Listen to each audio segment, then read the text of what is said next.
Welcome guys, gals and non-binary pals to this week's episode of Buffy Boys, your weekly review of Buffy the Vampire Slayer from a queer, literary and feminist perspective. My name is Joel and with me as always is my millennial co-host, Brian. Hello Brian. Here we are on our mutual show which we are both hosting together, co-hosting. Mm-hmm.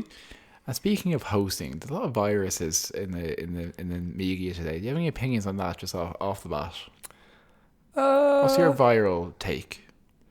My viral take. Well, let me give you my viral load, Joel. I reckon. Sorry, I'm a bad person. Yeah, I don't know. I have nothing smart to say about this. You know, coronavirus. We know nothing. Wash your hands. Yeah, I mean, it's just highlighting for me how every single time I've been in the bathroom, I've seen men go up to the sink, touch their hair a bunch, and then run their hand very gently under a tiny sprinkling of water, and then walk out without soap, without drying off, that they're soon to die, and probably for the best.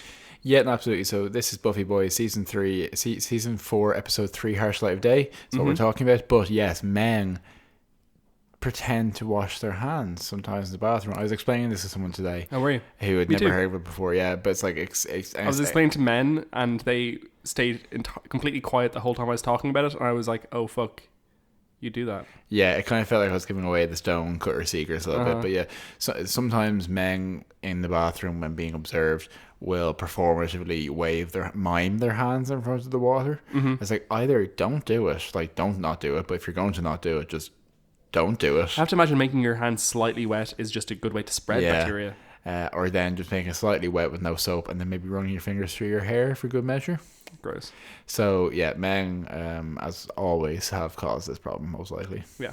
So, yep, as you said, it is season 4, episode 3, The Harsh Light of Day. I think I made a mistake last week. I think I said that this week was going to be Fear itself, and I'm as disappointed as you are that it's not, to be honest. So this was directed by James A. Contner, who last directed Choices, and written by Jane Espenson, who is a story editor generally for Buffy, but last wrote Gingerbread, I think. Here is your Buffy Ann summary. Willow is attacked by Harmony, now a vampire, and Spike's lover. He has returned to Sunnydale in search of the Ring of Amara, which renders vampires invulnerable to stakes and sunlight. Anya seduces Xander. Buffy sleeps with Plausible Parker. Plausible Parker. Yeah. Spike rejects Harmony when he finds the ring. Buffy defeats him and takes the ring. I mean, it's serviceable. So Spike rejects Harmony when he finds the ring. It sounds like something that's been translated a couple of times back and forth. Yeah, it sounds like a sex thing, to be honest. And it was first aired on October 19th, 1999. Oh gosh, I'm so tired, Joel. Yeah, I'm super wiped out as well. Yeah, it's been a long couple of weeks. And yeah, I'm just home from work. We're both just home from work. It's absolutely gross out, and I would like to be asleep. Yeah, so as much as we are funny and hilarious with our topical references, we're also we're just super tired. From all the. We may have stayed up too late last night watching an episode of Love Is Blind. Look, we did do that, but also like a lot of people, we're having our various plans affected and changed and stuff at the moment. So let's make this episode for you and for me, Brian, and for our listeners, just a comfortable space where we can hang out, where things aren't quite as literally scary and more fantasy scary for a while. Sounds good, but also I'm just gonna turn my emotions off now for about 50 minutes. I'm going to wake up when this is over and just have a little cry. So we are going to talk about now Alex Garland. Apparently I'm really into Alex Garland is what I've kind of coalesced. So Alex Garland, who is a director and has directed most prominently Ex Machina, which is a 2014 film with Don Gleeson, Oscar Isaacs, and Alice Vikander. Okay. I'm close on that. Yeah. Basically about, Oscar Isaacs has designed a robot, an android specifically, that approximates or has AI, and Don Gleeson is there to test that hypothesis. Annihilation, which is 2018. Oh, 2018, based on the Jeff Vandermeer novel, which we've both read weirdly, yeah, because it can be a while since we've been. But it's very, very, very loosely based on a novel. Yeah, I would say it's a reinterpretation of the concept, but with Natalie Portman and Oscar Isaacs again, and just like, I think so. Basically, the reason why we're on this right now is we rewatched both of those films recently. Yeah, last week, and also we started watching a TV show which she's written and directed, which is just going to its third episode, called Devs. And Devs, which is Nick Offerman led, and also has as a main character Sonoya Mizuno, who was also in Ex Machina, yeah, and Annihilation actually. Annihilation as well, yeah. And Devs is basically, it's kind of slow burn so far, but it seems to be kind of about quantum computing and the existential, moral, and societal consequences of if we had enough processing power to accurately map the universe. What would that mean for free will, etc. And yeah, they're very deterministic and stuff. And it's also it's also somewhat of a satire of Silicon Valley. Well, not even Silicon Valley, actually. San Francisco Bay Area tech companies and the kind of ridiculous, campus-like places they work, and the ridiculous nature of it all. But yeah, so my takeaway is, and I've coalesced this. I think apparently I love Alex Garland. Yeah, but also I would watch anything he does. Yeah, I think Annihilation is one of my favorite science fiction films, which for something so recent, fucking good. Because there's just so many things to like about it in terms of its visuals, its narrative, its performances, its all women cast, and how that improves and texturizes the narrative. But also for me, on my hobby horse, I think it's a really good example of what I'm always trying to explain is the value of science fiction as a genre, because in some ways it doesn't immediately, like, it has science fiction trappings, but you're kind of like, is this just a personal story within a science fiction setting? But it does develop and expand and use the science fiction elements to say something which could not be said about human nature otherwise. So I mean, like, the Annihilation is about essentially there's one area on the Earth where there has been some sort of event, and it's created a big kind of spheroid shimmer area wherein like weird stuff happens, quotation marks. So kind of a little bit of a spoiler, but like one of the kind of interpretations when they get into this place is that just through some sort of, I use the phrase very lightly, alien kind of force, not even force, presence, there is a refraction of DNA, of existence, of understanding, which is, it's really fascinating visually because of it.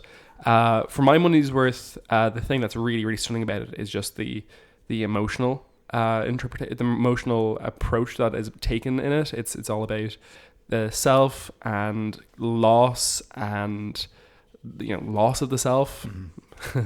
But banging soundtrack as well. I think he uses like, it's something that you have.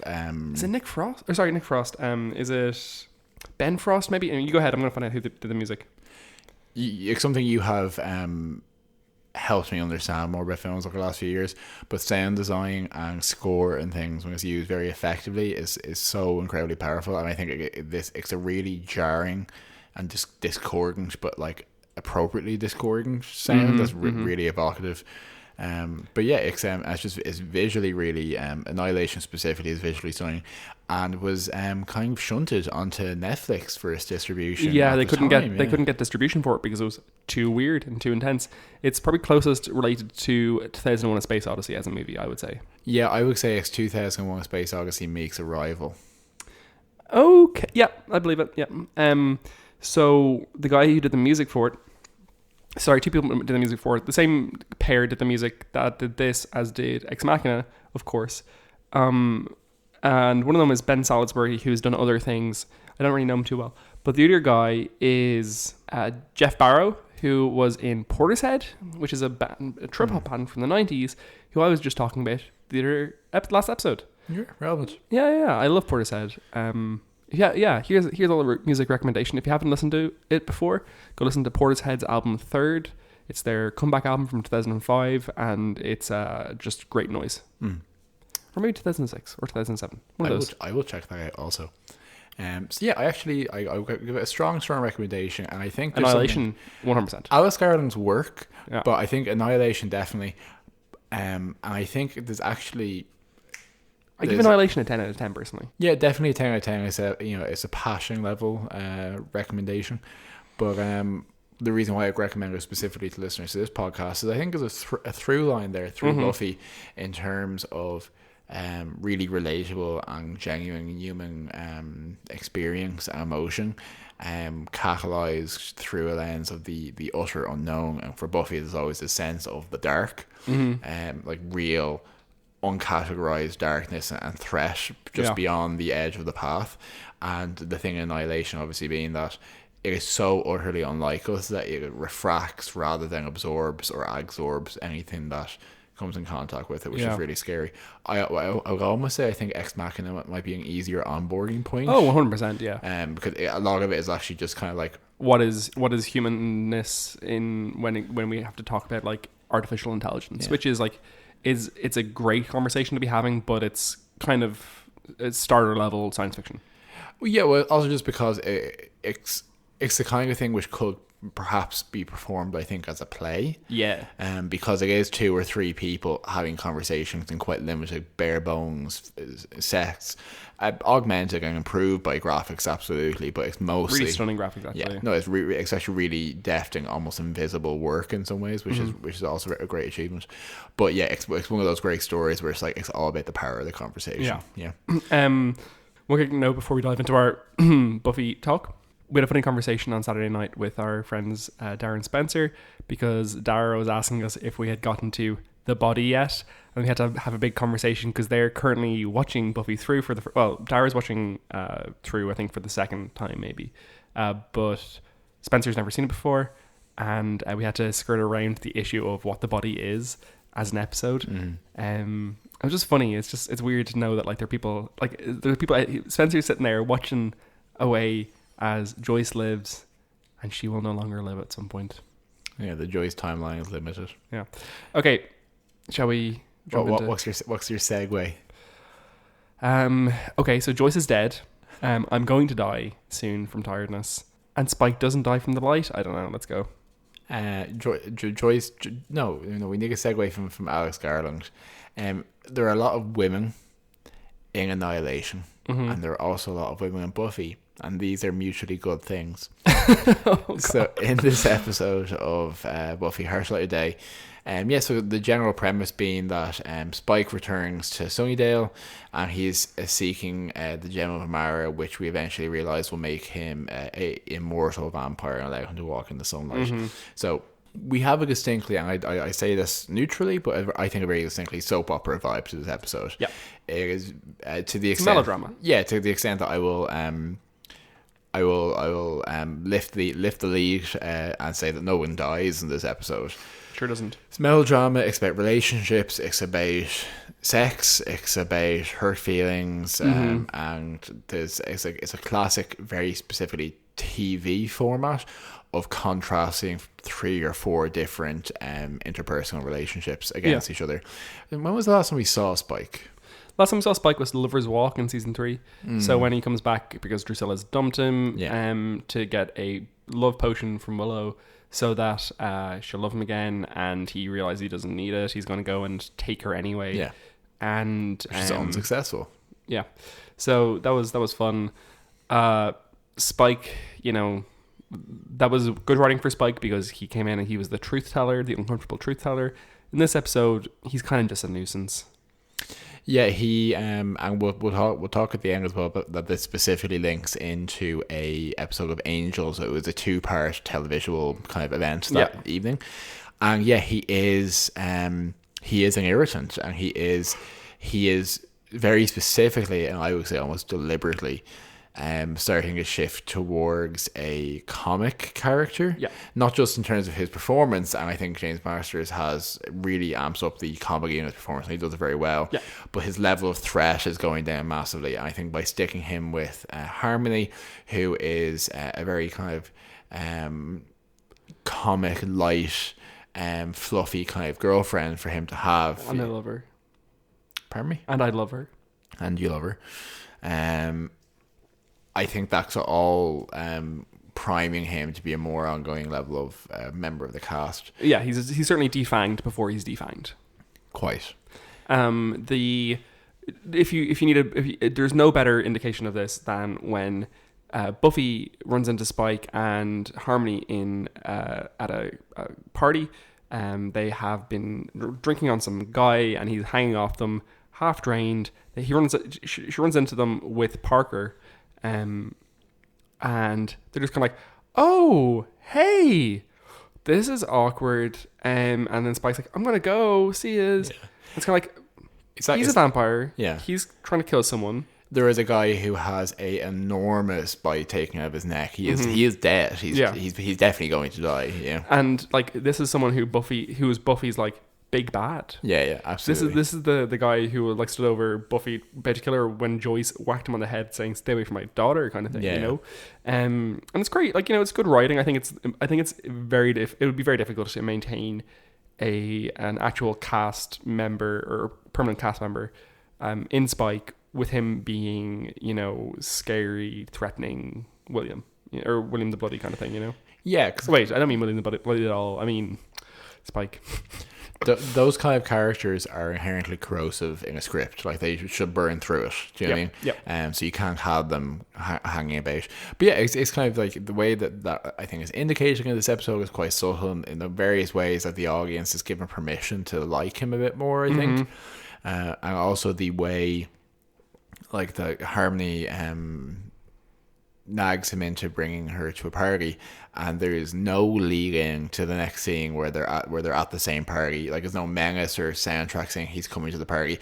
It's just like a comic cut to they immediately run into her, and it's kind of a very overly lit scene, like properly. So it's like, oh, we're just kind of at a place now. There's no drama to it. You know? Yeah. No, I think reintroducing Harmony is actually a really interesting choice because, you know, of all the, you know, I'd love to understand the thinking behind reintroducing one of the Sunnydale High schoolers and picking Harmony. And is it because there's not really a whole lot of named or really identifiable survivors? The other option is really Jonathan. I say Larry died, so it can't be Larry. I say, given the way Harmony and Larry ended in that episode, I think either of them could have been fudged into surviving. But like, Harmony's obviously more interesting. But I think specifically she brings a Cordelia energy which has left the show. Yes. And that kind as does Anya in this episode. Yeah, well, like we'll come to Anya. But yeah, I like Harmony. I think her actress, whose name Mercedes McNabb. I actually know that because it's a really distinctive name. She takes a new assignment and opportunity, I think, runs with it. Yes. We haven't mentioned she's been vamped. Oh yeah, she's a vampire now. She's dead. She's been in harm's way, so to speak. And she is, and I probably mentioned this back in Welcome to Hellmouth days, but she is in both the first episode of Buffy and the last episode of Angel. Like, she of all characters spans the entire narrative arc of these two shows. It's just her and Angel. Yeah. She's a well played character. She's a lot of fun. She's very silly. There's a weird part in this episode and throughout Spike's engagement with various women where he's quite abusive towards her and towards other women in his life. There's a real, like, you know, oh, it's just a ditzy girl, and like, oh, she's a vampire, so she can be kind of like dismissed in a gendered way, which I kind of feel very uncomfortable about. Yeah, no, it leans on a trope of a bank robbing couple kind of vibe. You know, they're very much... It's a good shout, yeah. Yeah, you're kind of like, you know, she's his broad and he's the big strong alpha male type who's killing the cop but then getting her the ring, but then she better not cross him, etc. And that's romanticized specifically in American media, and I don't think there's an intentionality here in terms of... you don't think the writing is sexist? I don't think the writing is sexist, but I don't think you would write that scene now. Yeah. And I think there are other scenes that stand out more egregiously as really going too close to the line of actually just being disrespectful to women in a script. but I think this is a very odd energy because Harmony is obviously so well realized, and she does have distinct relationships with the other characters, and she develops and gets a lot more agency. But the other argument to be made there is that in Spike's character from very early on, he's an abusive person. Yeah, and that's something that the laugh track gets taken away from as the show goes on. Yeah. But even his relationship with Drew, there's very kind of like serial killer couple vibes to that, and this is maybe slightly more comedic, but like he is quite abusive to her. But then there's the extent to what does the show apologize for that in universe, and the idea that vampires are quite violent to each other, and how much of that is reducing women's agency as individuals as opposed to gendered people by saying that they should be treated differently by that. It's complicated. I don't have an ideal answer for it, but like it's definitely a bit squiffy to watch. It is a bit squiffy to watch. You're right. Talking about squiffiness to watchiness. Buffy consummates a relationship with Parker in this episode.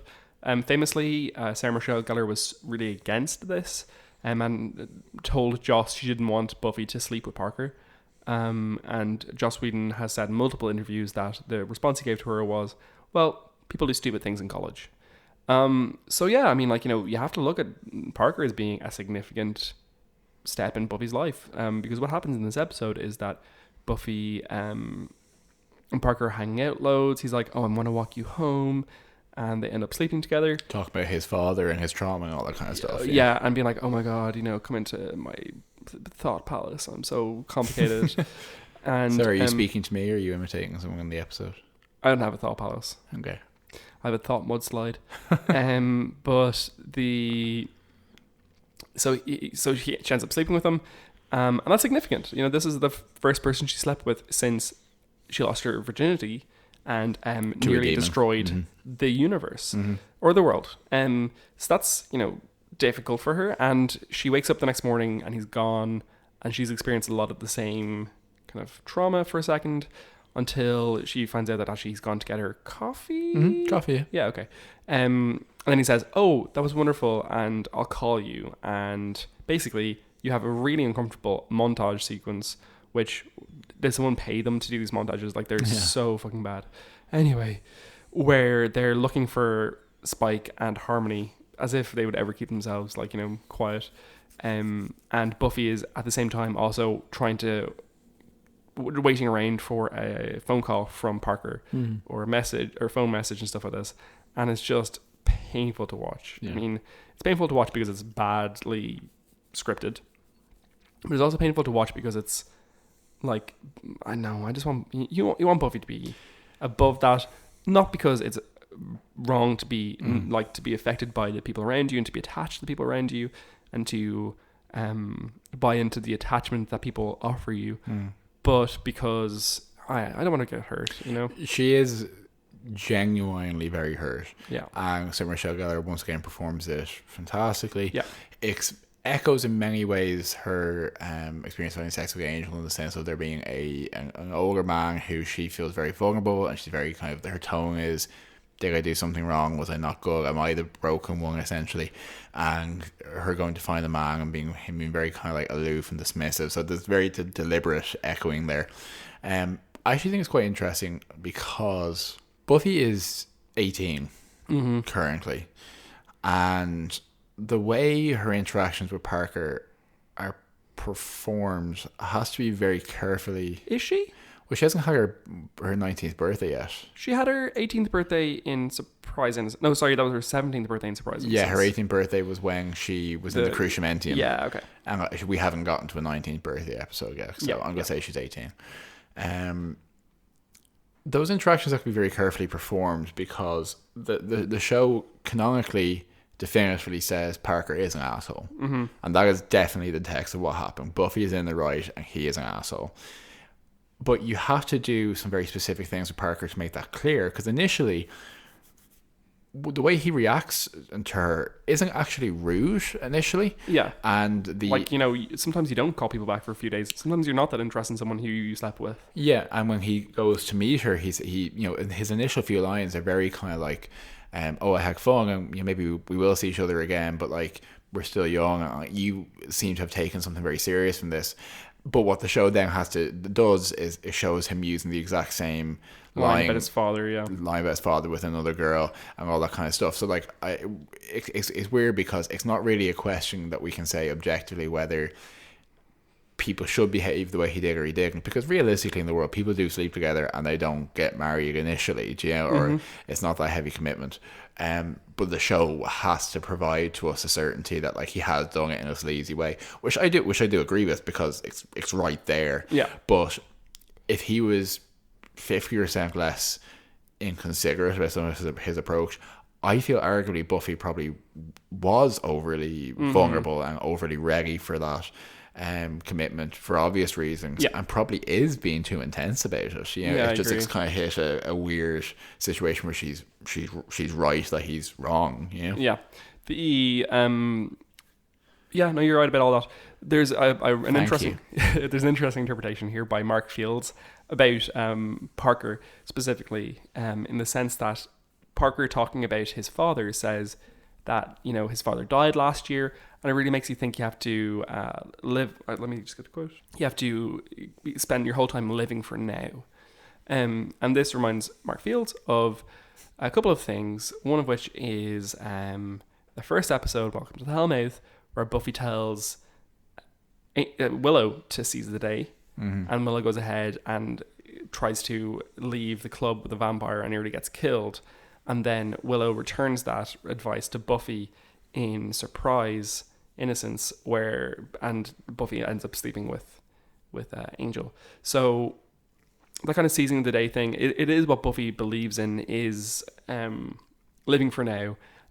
But Parker means it in a very different way. Parker means it in a selfish and in a lacking of commitment and lacking of responsibility kind of way. And Buffy sees living for now as being the only option she has, because she cannot make a future. She can't, and she doesn't know if she will die any day. No, absolutely. Because I think what it brings to bear is the difference between a Buffy and a Parker, or a Parker and a Riley, etc. It's not actually that Parker is a normal guy, and that's kind of initially what we're presented as. Maybe he's just a guy who isn't supernatural, etc., etc. It's actually that Parker, by virtue of not having had the experiences that Buffy has had, or the Scooby Gang have had, even minus the supernatural element, hasn't had his character tested and formed, and his decency or his values solidified in that way. So it's not so much that he's purely normal. It's just that he kind of hasn't formed. He hasn't formed a worthwhile personality to a certain degree. Because two things that they highlight from Buffy in this episode is A, that she tells him that she drowned, and B, they highlight something which they don't really draw a lot of attention to, which is the significant scar she has from both the Master and Angel feeding on her. And that kind of reframes that in a certain light. It's like, well, no, like Buffy is at 18 is fully entitled to think about the world in kind of a more ephemeral. Yeah, but also like definitely ephemeral, but also a more serious, a more kind of, she's already at the point where she understands that actions have real value and that connections between people are really significant. I mean, Buffy at 16 literally sacrificed herself to save the world. Like she walked into a situation knowing she was going to die. Yeah. It's funny because we're watching the coming close to the end of Steven Universe at the moment, and what I think is echoed in that is kind of this certain inability by protagonists and heroes to have just normal casual interactions with people, and how that sometimes venerated as in, they're so serious with their quests they can't focus on trivial things, but also kind of limits them socially and emotionally from being able to just like enjoy the benefits of the world they saved. And I think Buffy suffers from that massively. She cannot sit still and she cannot have a conversation with people for any length of time, which is not about saving the world in many situations. Steven Universe Future is it's great. If you watch Steven Universe generally, if you haven't watched Steven Universe, give it a go. Try to get past the first 20 episodes or so. It's quite slow to start, but then it's genuinely really nuanced, very deep, lots of wonderful representation, and it's very good. Also, each episode of Steven Universe is 10 minutes long, so you can easily get into the meat of it in a couple of hours. It's so true. But yeah, it's doing a really fascinating thing at the moment because they solved the universe problem. You know, the core problem at the center of Steven Universe was sorted out about a year ago, and they've had a movie since then and a new season, which are just dealing with the impact of that. You know, what does it look like after you've saved the day? What does it look like when you have to reintegrate into life? You know, what does it mean to be a person who has experienced something and trying to, you know, look at things like they're normal, you know? And it's a really important step to take. You know, it's the aftercare. You know, aftercare. It's the hero returning home and realizing that he is no longer the pig farmer who can reintegrate into society, but you've seen too much and you have to leave. Frodo has to go into the West. Yeah. Luke can no longer go back to Tatooine. Yeah, because they burnt it. Yeah, that's the Hero with Many Faces, or The Thousand Faces by Joseph Campbell is that whole theory. Hero's journey, yeah. But yeah, it's something that Buffy is starting to do more and more now, because I think we're getting to a point where I don't say this critically, but where the show is becoming more referential to previous events. The first 3 seasons are solid, in many ways a primary engagement with a plot. As we go on with more callbacks to things like the Master and things like her relationship with Angel, Spike echoing his relationship with Drusilla, all that kind of stuff. Xander now starting to kind of echo his place in the gang. It's starting to say, okay, well, you know what the show was. You know Buffy. Buffy was the first 3 seasons. That was what happened. And now we're building, developing, expanding. But like, you always need to have that core understanding of the first 3 seasons.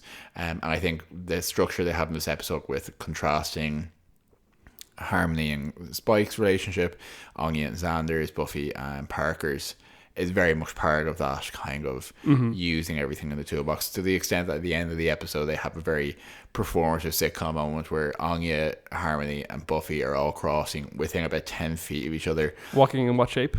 In a triangle. It's a lover's triangle. Going in different directions, each of them having, you know, kind of like spurned what would be pejoratively probably termed as like the walk of shame, or a very specific like women walking across campus kind of image, which I think again speaks more to this kind of take back the night. And very much, you know, I did not expect this on reflection, but really kind of looking at women in that context, and in terms of the context of women when they get to university age and become part of that whole very complicated social and interpersonal matrix that you get kind of in a university. So, Anya, how do you feel about her representation in this episode? I think Emma Caulfield went away for summer, so I'm going to write a character. I'm going to come back and I'm going to be ready to go. I think that she's right, blunt, yeah, funny, socially completely inept, verbally so much odder than she was in season 3. You know. I think that characters in TV who are portrayed as not understanding or not being coherent with the kind of the social niceties or social norms are often played as subjects of the joke, are often victims of how they say the wrong thing, quote unquote. I don't really get that with Anya. I think that she is directing a way which people find very refreshing, and it speaks to the alienness that demons are meant to have and all that, but it's not that she is inept because of it, you know. And it is, as you say, she is representing in many ways an outside observer, or someone who is not part of the core group. Yeah, I would say from my perspective, she's absolutely an outsider, but she's also importantly the truth teller to come in to replace Cordelia. That was the term I was reaching for, truth teller, exactly. Yeah. And I think that her relationship with Xander gives him something actually to do narratively in a very valuable way, and I think they actually do have great energy with each other. You reckon? Okay, so what is your opinion on Xander and Anya as a couple over Buffy? I don't know if I have enough of a fresh memory of every twist and turn that they take to say, well, this is what I think is the ultimate opinion on Anya and Xander, but I think they work together as a couple. Yeah. I think they work together as a couple. I don't think they're like other couples which are forced together by, in various shows. Yeah. Forced together by a story. I think they do work together, but I don't know yet what I think their relationship is trying to say. You know what reminds me of the most is Nate and Brenda in 6 Feet Under. It's like, you know, two people who are together and work well together, but also like they absolutely torture each other. You know, that's a fascinating relationship, Nate and Brenda. I remember like watching the 6 Feet Under for the first time and getting to the end, being like, "Wait, I don't understand what happened there," because they were supposed to be together. They're supposed to be in love forever, and they kind of just made each other miserable for 5 years. Ruh-roh. Yeah. Anyway, I'll get some very funny lines. Like Zanger's trying to say something emotional to her about intimacy, and she's like, "It's like, oh, I can be considerate. I have many condoms. Some are black." yeah, Her delivery is great. she's comedic. Her comedic timing is just stunning. I love Emma Caulfield. Should we move into the dusting? Yeah, sure. Because I am ready to be dusting my brain. We touched all the key points. Do you think? Yeah, I think so. Okay. So Buffy Bits. I don't have many. Not many people write about this episode, would you believe? It's kind of very interstitial. It doesn't really have much to do. So, okay, the Ring of Mara, or Gem of Mara, comes from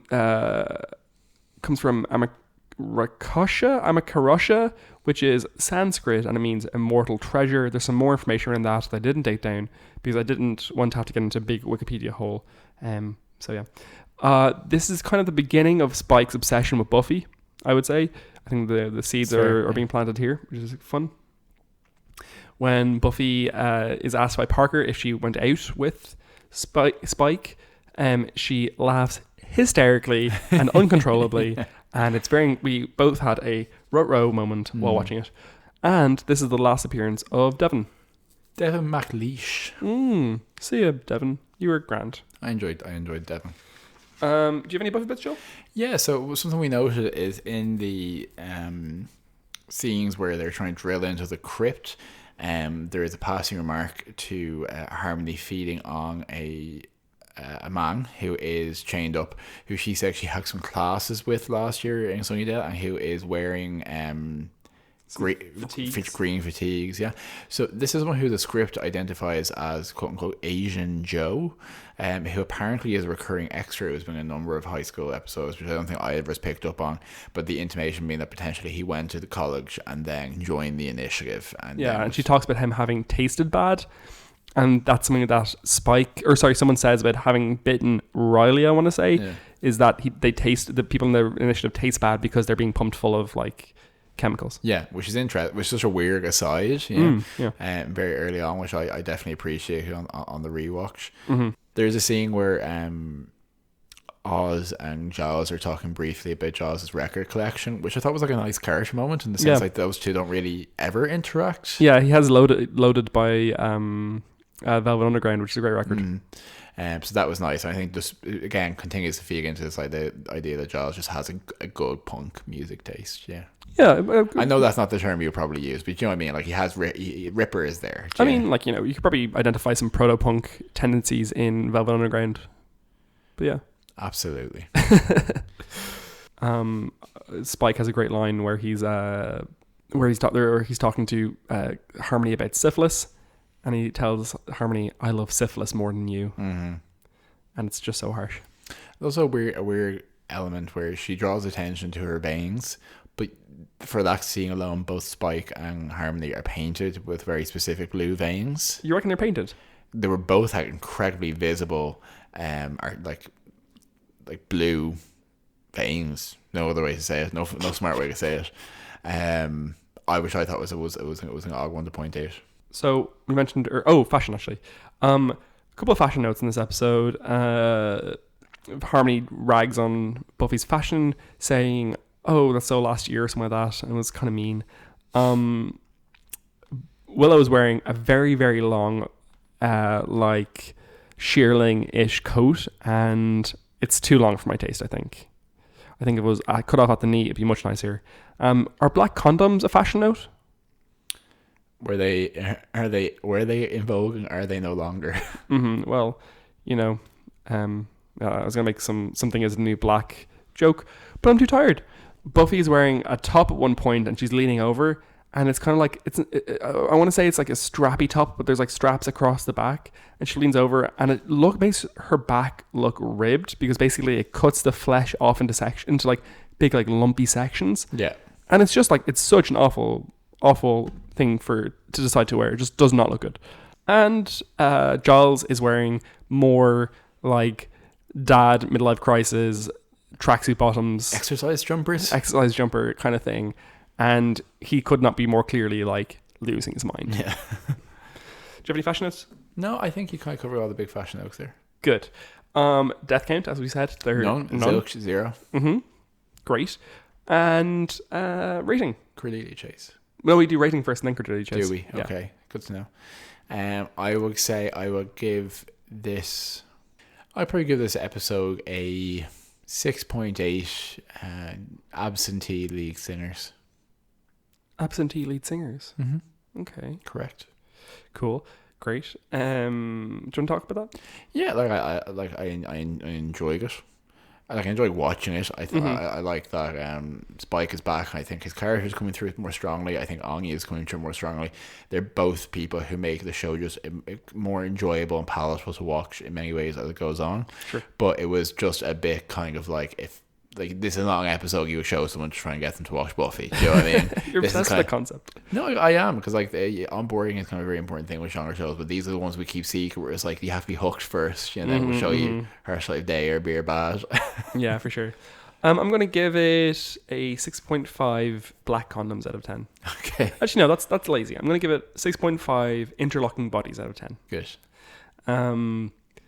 Yeah, it was great. Like I've no major problem with it. It just was uninspired. It was an episode of Buffy. Yeah, it sure was. There's gonna be more of those going forward, unfortunately. That's okay. Yeah. Okay, the Cordelia Chase. Yes. So this episode is the Buffy episode we're talking about. No, the Angel episode that we're talking about is, what was the name of the episode? In the Dark. In the Dark. So it's the counterpoint episode for this, where Buffy has sent the Gem of Amara with Oz to Los Angeles to deliver to Angel. Angel gets it. Spike follows and tries to torture Angel into giving him the location of it. There's a ton of like incredibly flippant sunlight for vampires who are not immune to sunlight. It's wild. Yeah, so it's very much a linked episode. It's one that is obviously very weak for Angel because it relies so heavily on his connection to Buffy and having guest characters and all that kind of stuff.